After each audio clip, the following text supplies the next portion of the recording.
ಎಲ್ಲರಿಗೂ ನಮಸ್ಕಾರ. ನಾನು ನಿಮ್ಮ ಚೆನ್ನ. ಈ ಒಂದು ವಿಡಿಯೋದಲ್ಲಿ ನೇತಾಜಿ ಸುಭಾಷ್ ಚಂದ್ರ ಬೋಸ್ರ 4 ನಿಮಿಷದ ಕನ್ನಡ ಭಾಷಣ ನೋಡ್ತಾ ಇದ್ವಿ.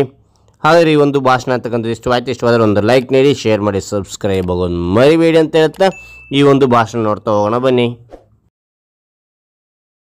ಸ್ವಾತಂತ್ರ್ಯವನ್ನು ಯಾರೂ ಕೊಡುವುದಿಲ್ಲ, ಅದನ್ನು ನಾವೇ ಪಡೆದುಕೊಳ್ಬೇಕು ಎನ್ನುವ ಸುಭಾಷ್ ಚಂದ್ರ ಬೋಸ್ರ ಘೋಷವಾಕ್ಯವನ್ನು ಹೃನ್ಮಂದಿರದಲ್ಲಿ ಸ್ಮರಿಸಿಕೊಂಡು ಈ ಸುಂದರ ವೇದಿಕೆಯ ಮೇಲೆ ಆಸೀನರಾಗಿರುವ ಗಣ್ಯಮಾನ್ಯರೇ, ಮುಖ್ಯೋಪಾಧ್ಯಾಯರೇ, ಶಿಕ್ಷಕ ಬಳಗವೇ ಹಾಗೂ ನನ್ನ ಪ್ರೀತಿಯ ಸ್ನೇಹಿತರೆ, ಎಲ್ಲರಿಗೂ ಶುಭೋದಯ ಹಾಗೂ ಸುಭಾಷ್ ಚಂದ್ರ ಬೋಸ್ ಅವರ 126ನೇ ಜಯಂತಿಯ ಶುಭಾಶಯಗಳು.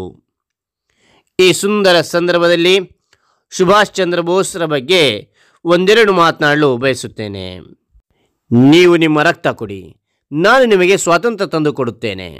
ಸ್ವಾತಂತ್ರ್ಯ ಎಂಬುದು ಯಾರು ಕೊಡುವಂಥ ಸರಕಲ್ಲ, ಅದು ನಾವು ಪಡೆದುಕೊಳ್ಳಬೇಕಾದದ್ದು.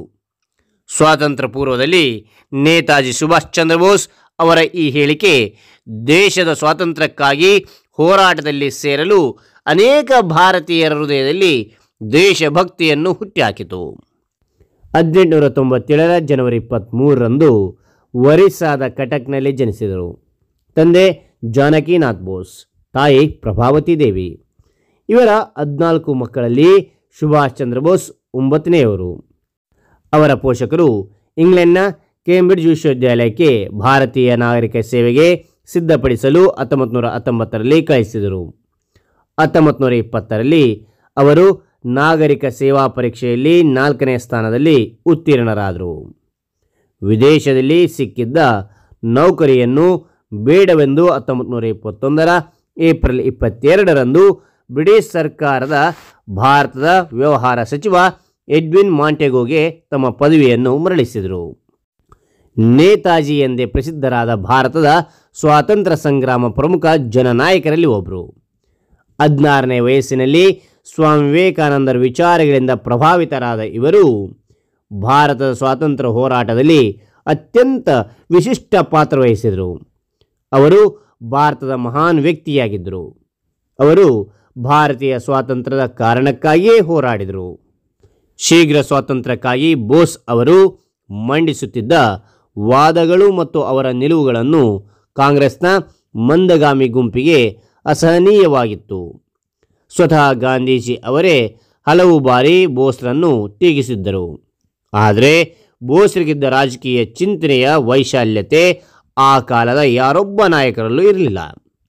ಆಸ್ಟ್ರಿಯಾ, ಇಂಗ್ಲೆಂಡ್, ಜರ್ಮನಿ, ಜಪಾನ್ ಸೇರಿದಂತೆ ಹಲವು ದೇಶಗಳನ್ನು ಸುತ್ತಿದ್ದ ಬೋಸ್ ಅವರು ಉತ್ತಮ ರಾಜಕೀಯ ಜ್ಞಾನವನ್ನು ಹೊಂದಿದರು. ಭಾರತೀಯ ರಾಷ್ಟ್ರೀಯ ಕಾಂಗ್ರೆಸ್ ಅಧ್ಯಕ್ಷರಾಗಿ ಸತತ 2 ಬಾರಿ ಕಾರ್ಯನಿರ್ವಹಿಸಿದರು. ಮುಂದೆ ಬ್ರಿಟಿಷರ ವಿರುದ್ಧ ಹೋರಾಟದಲ್ಲಿ ನೇತಾಜಿಯವರು ಭಾರತೀಯ ರಾಷ್ಟ್ರೀಯ ಸೇನೆಯನ್ನು ಸ್ಥಾಪಿಸಿದರು. ಇವರು ಟೈವಾನ್ನಲ್ಲಿ 1945 ಆಗಸ್ಟ್ 18ರಂದು ವಿಮಾನ ಆಘಾತದಲ್ಲಿ ಮರಣ ಹೊಂದಿದರು ಎಂದು ಹೇಳಲಾಗುತ್ತಿದ್ದು, ಈ ಘಟನೆ ವಿವಾದಿತವಾಗಿಯೇ ಉಳಿದಿದೆ ಎಂದು ತಿಳಿಸುತ್ತಾ ನನ್ನ ಈ ಭಾಷಣವನ್ನು ಭಾರತಾಂಬೆಯ ಪಾದಕ್ಕೆ ಅರ್ಪಿಸುತ್ತೇನೆ. ಭಾರತ ಮಾತೆಗೆ ಜಯವಾಗಲಿ, ಭಾರತ ಮಾತೆಗೆ ಜಯವಾಗಲಿ. ಜೈ ಹಿಂದ್, ಜೈ ಭಾರತ್. ಹಾಗಾದರೆ ಈ ಒಂದು ಭಾಷಣ ಅಂತಕ್ಕಂಥದ್ದು ಇಷ್ಟವಾಯ್ತಾ? ಇಷ್ಟವಾದರೆ ಲೈಕ್ ಮಾಡಿ, ಇನ್ನೊಬ್ರಿಗೂ ಶೇರ್ ಮಾಡಿ, ವಿಷಯ ಇನ್ನೊಬ್ಬರು ಚಾಗಲಿಕ್ಕೆ ಸಾಧ್ಯ ಅಂತ ಹೇಳ್ತಾ ಮತ್ತೊಂದು ಹೊಸ ವಿಡಿಯೋದೊಂದಿಗೆ ಭೇಟಿ ಆಗ್ತೇನೆ. Thank you for watching. Bye.